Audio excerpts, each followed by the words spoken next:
Madame, mademoiselle, monsieur, bonjour. Je suis très heureux de vous retrouver à notre émission La pensée et les hommes de ce matin et je vous remercie pour votre fidélité. Nous allons aujourd'hui à notre émission évoquer la grammaire. Alors vous vous dites, tiens, quels sont les rapports entre la grammaire et la pensée libre? Eh bien, vous allez voir dans un instant, il y a peut-être des rapports à établir. Je vous retrouve tout de suite avec mon invité après notre générique.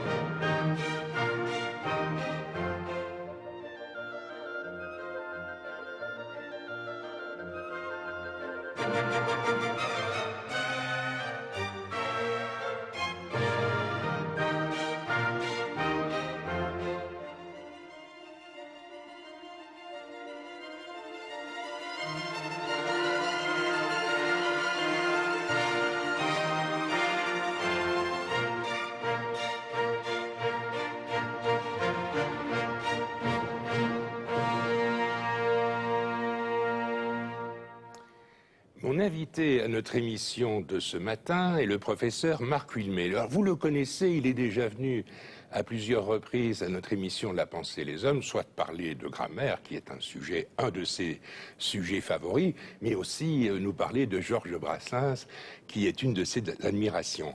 Marc Huilmé, vous êtes professeur émérite de l'Université libre de Bruxelles, vous êtes membre de l'Académie royale de langue et de littérature française de Belgique. Il y a quelques années, vous êtes venu nous parler de votre grammaire critique du français, très gros volume, très imposant par sa taille.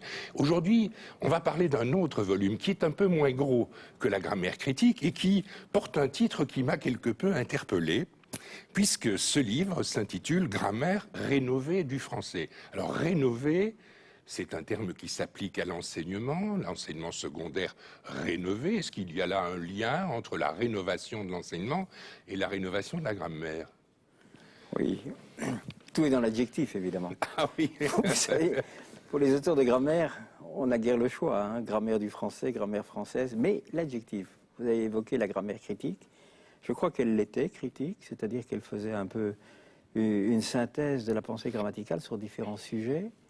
Et la grammaire... Elle était déjà, disons-le, elle était déjà très fouillée et elle est accompagnée d'un arsenal de références à tous les travaux antérieurs sur chacun des sujets que vous avez abordés, qui en fait un ouvrage indispensable, pour parler un peu un français léger, incontournable. Voilà. Alors votre grammaire rénovée, quel lien entretient-elle avec la grammaire critique? On le voudrait. Mais, écoutez, d'abord, vous l'avez dit, elle est plus petite. Je dois ajouter que j'avais initialement conçu la grammaire critique comme un ouvrage qui pouvait servir aux professeurs de français. Et très souvent, mes lecteurs m'ont dit que cet ouvrage n'était pas nécessairement facile et qu'ils ne voyaient pas toujours les passerelles à effectuer avec l'enseignement.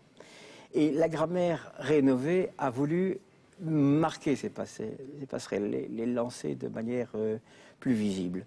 Alors, rénover, pourquoi? D'abord, il ne faudrait pas considérer, et je crois qu'on s'y trompe parfois un petit peu, que cette grammaire rénovée serait une espèce de précis de la grammaire critique, un abrégé de la grammaire critique. Donc c'est pas le précis de Grevis par rapport au bon usage. C'est pas ça que vous avez voulu faire. C'est pas ça du tout. C'est une grammaire qui progresse de mon point de vue, en tout cas dans le sens de la clarté, mais aussi de l'applicabilité, je l'espère, à l'enseignement. Parce que j'ai toujours souffert. Quand je dis toujours, c'est toujours. Hein, c'est depuis déjà votre jeune âge. Exactement. Quand vous étiez élève de écolier à l'école primaire, déjà vous vous posiez des questions grammaticales. Alors votre vocation, elle est très ancienne. Ma vocation est ancienne et au fond, cette grammaire rénovée est là pour répondre avec une expérience longue, certainement d'une trentaine d'années de recherche, aux questions, notamment aux questions que se posait le petit garçon, la mèche rebelle, et parfois l'esprit curieux, et des questions auxquelles il ne trouvait pas toujours des réponses, et auxquelles ses instituteurs, ses professeurs ne fournissaient pas de réponses. Naturellement, à l'époque, j'imaginais que c'est parce que j'étais indigne de la vérité, et puis aujourd'hui, je sais que c'est parce qu'ils n'avaient pas de réponse à me fournir, et j'ai voulu fournir ces réponses dans cette grammaire rénovée. Mais j'insiste avec un nouveau regard sur la matière grammaticale, mais ça ne doit pas faire peur. Je crois que ce nouveau regard est un regard simplificateur. Alors vous dites un regard simplificateur, je dirais que vous êtes un petit peu le destructeur des mythes grammaticaux. Nous avons été, vous comme moi, nous avons été formés aux grands modèles, Grovis, etc. Vous balayez, vous faites une critique en règle de ces théoriciens auxquels nous sommes accoutumés pour proposer tout autre chose, qui est une réflexion beaucoup plus en profondeur et qui détruit en quelque sorte un certain nombre de mythes. On n'en est plus. On va peut-être voir à l'écran l'image, cette illustration de la grammaire qui enfonce à coups de marteau les règles dans les cerveaux des enfants. C'est pas ça que vous voulez faire. Vous cherchez à faire réfléchir enfants, adolescents, et aussi les collègues qui enseignent la matière grammaticale. C'est bien l'objectif, mais vous parlez de Grevis, évidemment c'est une référence ici en Belgique, mais je remonte beaucoup plus haut que Grevis.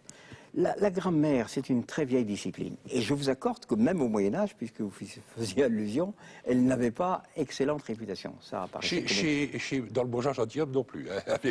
Avec pour près de M. Jourdain. Non, mais enfin, bon, comme vous savez, c'était plutôt la phonétique, n'est-ce pas, oui. chez Jourdain. Donc c'est une discipline, mais une discipline austère, et qui faisait peur. C'était la reine des sciences humaines, la grammaire. Mais la grammaire à laquelle vous faites allusion, c'est une grammaire qui est beaucoup plus tardive et qui ne date que du 19e siècle, au fond. C'est la grammaire scolaire. C'est au moment où on a essayé d'adapter à l'école, mais mal, parce que l'objectif était celui que je vais dire, on a essayé d'adapter tout un acquis grammatical antérieur et de le faire servir aux finalités qui étaient devenues celles de l'école et de l'école française. Et les finalités, c'était l'orthographe. Donc on a voulu construire une grammaire orthographique. Et pour aboutir aux fameux accords et à la mise des accords, on a développé tout un arsenal de nature, de fonctions, qui, d'un point de vue scientifique, ne tient pas. Alors, je vous donne peut-être l'impression d'être iconoclaste, mais c'est iconoclaste vis-à-vis de cette grammaire-là, dont on s'aperçoit qu'elle est non seulement fausse d'un point de vue intellectuel, mais que dans la pratique, elle n'a servi à pas grand-chose. Même pas à enseigner l'orthographe. Même pas enseigner l'orthographe.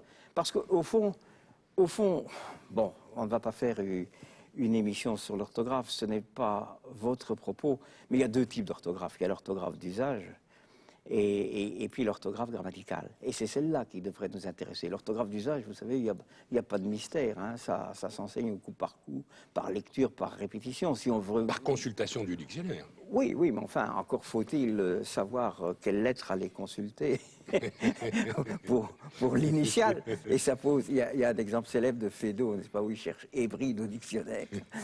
Et il y a la femme qui cherche AZ. Les hybrides. L'autre cherche AE, et puis finalement, on dit, non, c'est pas E, pourquoi pas H. Bon, vous voyez, donc ce n'est pas toujours si facile, même pour l'orthographe d'usage, mais l'orthographe grammaticale. L'orthographe grammaticale, au fond, il ne faut pas beaucoup de grammaire pour l'enseigner. Et c'est ce que j'essaie de montrer. Au fond, que nos cours de grammaire sont très mal faits, entraînent des élèves dans des digressions absolument inutiles et néfastes du point de vue intellectuel. Auriez-vous un exemple concret à nous proposer quand vous dites inutile et néfaste? Les exemples concrets, ils se multiplient. Quel est l'exemple qui... prenez, allez, à tout seigneur, tout honneur, le sujet. Le sujet qui, dit-on, est le roi de la phrase, qui est déjà un petit peu bizarre, si vous voulez. Mais enfin, pour l'élève, vous voyez, le jeu entre le vocabulaire technique et le vocabulaire usuel.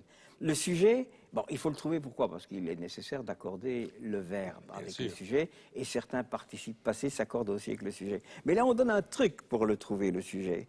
Qui fait l'action du verbe. Qui fait l'action du verbe. Encore faut-il que le verbe fasse une action. Oui, ça peut être. Alors on dit à la voix active, parce qu'à la voix passive, le sujet, on va l'appeler autrement, on va l'appeler complément d'agent, comme vous savez. Mais donc on pose une question, qui est-ce qui mange, par exemple?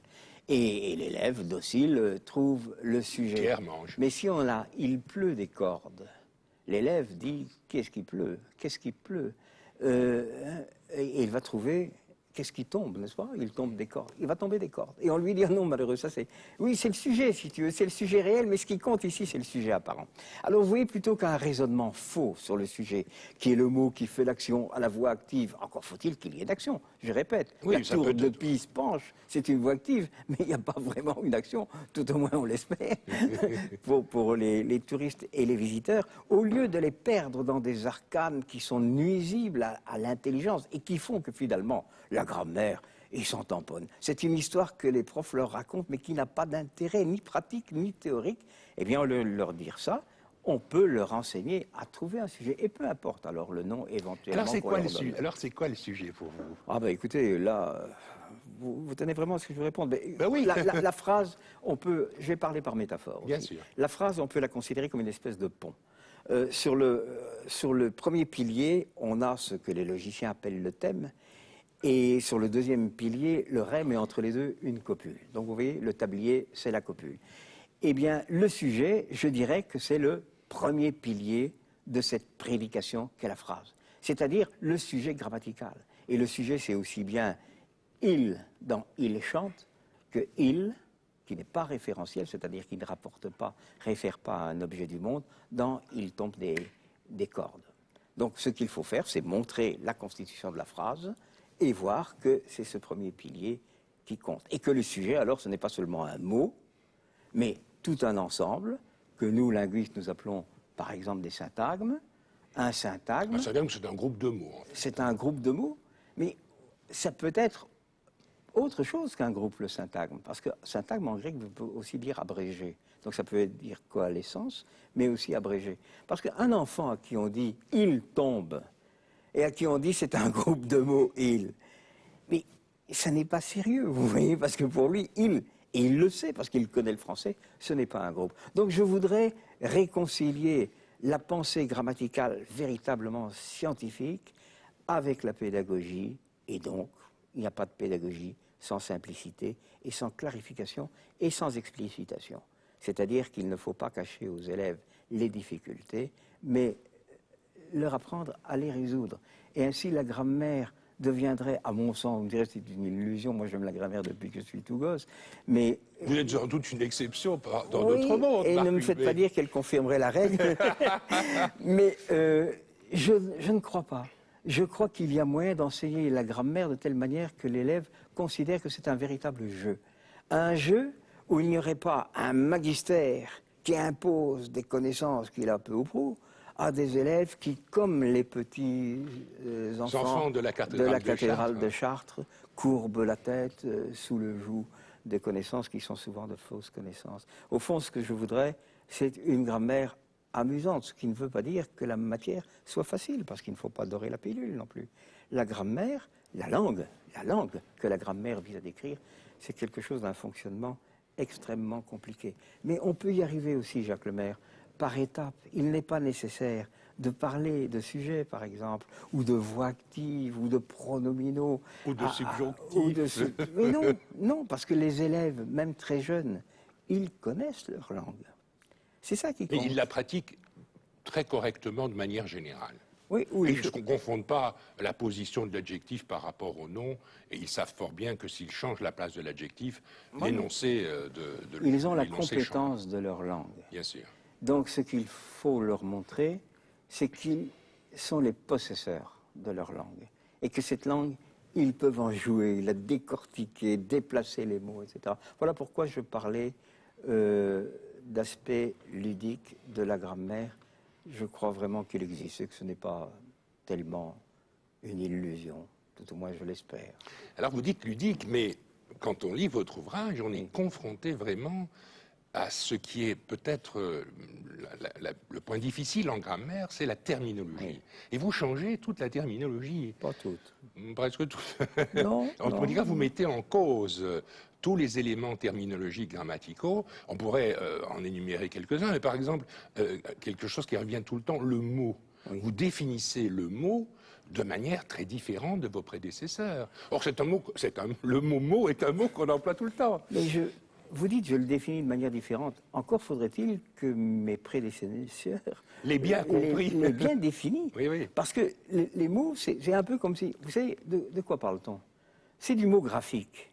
Le mot dictionnaire, celui qui est séparé par des blancs. Remarquez qu'il y a des élèves qui ne savent pas très bien où mettre ces blancs. C'est clair. Donc ce que j'ai essayé de faire, c'est de distinguer dans ce qu'on appelle le mot graphique, le mot phonétique. Je prenais l'exemple de Proust. Longtemps, je me suis couché de bonne heure. Vous avez 3 mots phonétiques là-dedans. Hein, vous avez 3 mots phonétiques. Donc la difficulté, c'est d'apprendre à l'élève comment il passe des mots phonétiques. Et vous savez, vous qui êtes un médiéviste, qu'il y a eu des accidents historiques, Tante par exemple, n'est-ce pas, avec l'agglutination de l'adjectif possessif à ante. Donc c'est leur montrer que quand on parle de mots, on ne parle pas nécessairement de la même chose. Qu'il y a le mot visible, le mot graphique, qu'il y a le mot phonique, qu'il y a le mot du dictionnaire aussi. Et qui n'est pas le même que le mot graphique. Puisque dans le dictionnaire, vous ne trouvez que des infinitifs, par exemple, pour le verbe. Vous ne trouverez jamais j'aime, tu aimes, etc. Mais vous trouverez aimer. Donc voilà, c'est une réflexion sur le mot. Et j'ai la faiblesse de croire que ce n'est pas indifférent. Et de toute manière, je me collecte à la difficulté. Et je n'aime Oui, avec pas une totale honnêteté. qu'on rare le silence prudent, n'est-ce pas? Alors, puisque nous sommes entre nous, Oui. quel est, à votre avis, le sujet le plus difficile? Quel est, dans la grammaire rénovée du français que vous avez écrite, le sujet qui vous paraît le plus difficile à transmettre aux jeunes générations et aux collègues qui sont appelés à enseigner à nos jeunes générations? Quelle est la notion grammaticale qui vous paraît la plus subtile, la plus difficile à transmettre? Écoutez, je dirais qu'à ce stade, moi, je n'en vois plus qu'il soit difficile à transmettre. vous Mais avez... ce n'est pas une échappatoire. Et je vais vous dire ce qui est peut-être le plus novateur et aussi le plus simplificateur. C'est ce qu'on appelle, mais nous ne sommes plus dans la langue, nous sommes déjà à un niveau d'adolescent. Car, par parenthèse, je voudrais que la grammaire soit enseignée moins vite, moins tôt. Et Mais de façon plus approfondie plus tard. C'est-à-dire jusqu'aux dernières années des humanités. Donc, dans la description grammaticale, il y a ces compléments circonstanciels. Les compléments circonstanciels, c'est... De temps, de lieu, de temps, de lieu, de manière, de cause, de condition. Il y a même... de comparaison. Oui, mais il y en a même de conditions atmosphériques, n'est-ce pas? Il voyage par beau temps. En fait, c'est un délire. Chez un grammairien qui a pignon sur rue, il y en a 32 compléments circonstanciels. Alors, je passe de la sémantique, parce que la sémantique, vous pouvez toujours ajouter des nuances. Hein. Bien sûr. Quelqu'un disait, et c'est quelqu'un qui n'est pas suspect, puisque c'est André Gauss qui est le successeur de Grevys, pourquoi pas parler à certains moments de compléments circonstanciels de chemin de fer si on voyage par train. Ce qui est drôle, mais c'est un peu ce qu'on fait quand on parle de sémantique. Alors j'ai essayé de substituer à ça 5 et seulement 5 compléments circonstanciels, mais qui sont définis par la portée syntaxique. Mais ce serait trop long d'entrer dans les détails. Mais tenez, Donc vous abandonnez au fond l'aspect sémantique pour faire prévaloir l'aspect syntaxique. Je le remettrai après. D'abord la syntaxe, et puis rien n'empêche de dire, si on a trouvé le point d'attache du complément, ben, qu'il marque le lieu, le temps, etc. Je parlais du complément circonstanciel, et c'est un souvenir de mon école primaire, justement. J'avais, au début de l'école secondaire, nous avions à analyser une phrase extraite du Misanthrope. Franchement, il est bon à mettre au cabinet. Vous vous rappelez cette phrase, c'est quand Oronte vient soumettre son sonnet à Alceste, et Alceste, après quelques circonlocutions, lui dit franchement, il est bon à mettre au cabinet. Ce qui nous faisait rire, parce qu'on ignorait ce qu'était un cabinet. Mais bien sûr, on donnait au cabinet le sens moderne et pas le sens ancien. On était un peu anachronique. Mais bon, on devait faire cette analyse, et dans le précis qu'utilisait comme manuel notre professeur, il était mis complément circonstanciel de manière. Et je me rappelle avoir dit, mais très timidement, c'est pas une manière de jeter dans un cabinet la franchise. Et je vois encore, mon professeur qui était excellent d'ailleurs, je ne vais pas le citer, mais j'ai pour lui une pensée émue, excellente, il avait ironisé lourdement devant la classe. Et cette ironie, c'était Monsieur Wilmet, vous savez, on était très solennel à l'époque. Bien sûr, à l'époque, on nous appelait par notre nom de famille. Se croit grammairien. Monsieur Wilmet en remontrerait à Grevy, je l'entends encore, qu'il écrive d'abord une grammaire, nous discuterons ensuite. Eh bien, aujourd'hui, je sais. Inscrit votre vocation, Marc Wilmet. C'est un des éléments, je crois, qui m'ont donné envie de faire ce métier. Mais aujourd'hui, je sais ce que c'est que franchement. Et je sais que franchement, dans la phrase, franchement, il est bon à mettre au cabinet, ne se rattache pas à la prédication, il est bon à mettre au cabinet, mais se rattache à l'énonciateur qui parle. C'est lui qui nous dit, qu'il a de la franchise pour émettre cette proposition. Donc j'en fais un complément circonstanciel de l'énonciation, ce qui a l'air difficile, mais à partir du moment où l'énonciation est définie avec netteté, je crois que c'est en tout cas plus juste.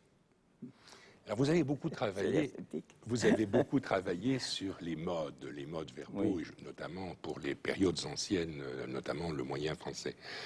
Alors les modes indicatifs, impératifs, subjonctifs, ce sont des mots que je prononce et qui peut-être sonneront agréablement ou désagréablement aux oreilles de ceux qui nous suivent.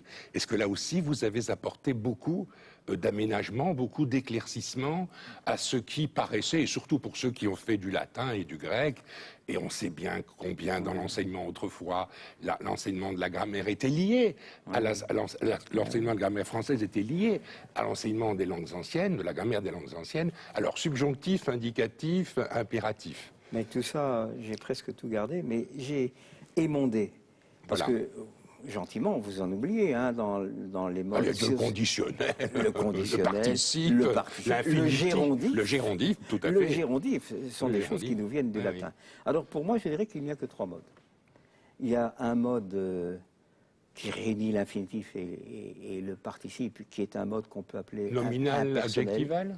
Impersonnel, c'est-à-dire qu'il n'y a ni personne ni division en époque.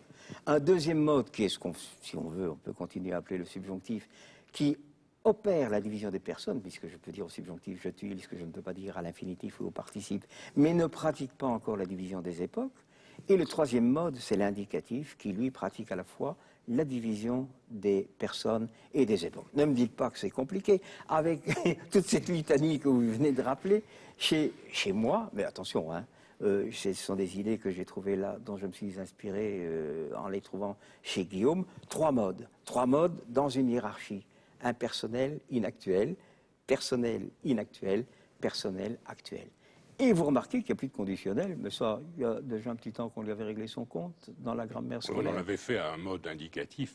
On l'a mis dans l'indicatif tout en conservant l'étiquette de conditionnel. Ça, c'est un peu le chèvre-choutisme habituel, la prudence des manuels. Hein. C'est mon ami Jean-Claude Chevalier, grand historien de la linguistique, qui disait il faut être très prudent quand on s'adresse aux professeurs de français parce qu'il faut éviter d'apporter trop de neuf, ou alors il faut enrober le neuf, mais il arrive qu'en enrobant le neuf, on fasse disparaître le neuf, dit-on. Donc, les grammairiens ont voulu garder l'étiquette de conditionnel tout en le mettant dans le mode indicatif. Vous voyez, on veut regarder quelque chose. Enfin, je pourrais vous raconter là encore des anecdotes, mais on n'est pas là pour ça. Mais il n'y a plus d'impératif, par exemple. Il n'y a plus d'impératif. Il est tombé médiéviste, vous allez en souffrir. Je ne sais pas si nous allons en souffrir. Vous avez évoqué, il y a un instant, vous avez cité le nom de Guillaume. Alors peut-être pour ceux qui nous suivent, qui est Guillaume et en quoi a-t-il rénové la compréhension de la grammaire? Gustave Guillaume est un linguiste qui a vécu, attendez, il est né à la fin du 19e siècle, il est mort vers 1970. C'était un isolé, c'est-à-dire qu'il n'avait pas de place dans l'université française, mais il a construit une linguistique qui est vraiment, qu'il a appelée la psychomécanique, et qui est vraiment d'une originalité absolument profonde. Et est-ce que vous vous réclamez de ces théories? Est-ce que pas vraiment, vous diriez que vous êtes un guillaumien, comme on dit dans le jargon? Écoutez, il est certain que Guillaume a eu une importance capitale sur ma propre formation.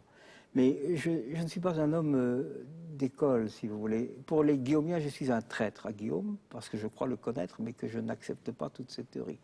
Mais pour les non-guillaumiens, il arrive qu'ils me taxent de guillaumiens. Les positions d'indépendance sont des positions parfois très inconfortables. Toujours difficiles. Et justement, vous faites œuvre d'indépendance dans votre ouvrage. Et je disais en commençant, au fond, si on en parle à la pensée les âmes, c'est parce que cet ouvrage est une leçon de libre pensée. Alors, c'est ma dernière question. En quoi, Marc Huilmé, votre livre peut-il prétendre à être une leçon de libre pensée? Libre pensée, oui, d'accord, de penser d'abord, et je crois qu'il n'y a pas de pensée si elle n'est pas libre. Donc ce que je voudrais faire, c'est arriver à dire... Bon, moi j'ai une certaine avance, hein. Je vous ai dit il y a 30 ans que j'ai réfléchi à ces problèmes, mais à ceux qui commencent à y réfléchir, je voudrais leur dire, regardez, jouons carte sur table et dialoguons ensemble. Voyons où ça vous mène, cette conjecture. Voyons les conséquences de cette conjecture. voyons pourquoi je ne puis pas accepter des choses que vous trouvez dans tous les manuels, dans toutes les grammaires. Donc, refus de l'argument d'autorité. Absolument, refus de l'argument d'autorité. Mais vous savez, en grammaire, n'oubliez pas que la grammaire telle qu'elle est devenue, c'est une grammaire scolaire, nous le disions en commençant, c'est une grammaire où il y a un prof et des élèves. Et dans ce dialogue, il y en a qui doivent, en principe, accepter. C'est le magister dixit. Je voudrais non seulement rompre avec ce magister dixit en mettant les gens devant leur langue, c'est à eux tout de même, n'est-ce pas? C'est à eux. Est-ce qu'ils ont envie de réfléchir sur la langue? Ils vont vous dire, nous on utilise la langue et pour le reste, il ne faut pas être pessimiste. C'est bien d'écrire sans faute et puis c'est tout. Je crois que nos élèves sont en majorité intelligents et curieux. Encore faut-il ne pas les écraser. Les professeurs, eux, ils doivent en plus tuer le vieil homme et un certain confort. Donc ça participe au fond d'un très grand respect à l'égard des gens. Parce que, évidemment, que tout ceci n'est pas la vérité absolue. Mais on peut... Et ça, c'est la science. Mais on est sur le chemin de la vérité. Mais on peut... Vous savez, le chercheur, il croit en l'existence de la vérité, et en même temps, il sait qu'il n'y arrivera pas. Et il y a là cette distorsion qui est quelque chose de cruel et que nous connaissons tous. Et qui est modeste dans l'attitude mentale. Et un peu orgueilleux quand même. Merci infiniment Marc Huilmet pour votre présence à notre émission d'aujourd'hui. Alors je rappelle que l'on a discuté de grammaire aujourd'hui à partir de votre dernier ouvrage, Grammaire rénovée du français, publié aux éditions de Bouc. Je ne doute pas que nous nous retrouverons un jour aux émissions de La Pensée des Hommes. Vous avez encore certainement beaucoup de travaux en cours et nous serons très heureux de vous revoir. Merci pour votre présence à notre émission d'aujourd'hui. Madame, mademoiselle, monsieur, merci beaucoup pour votre attention. À très bientôt.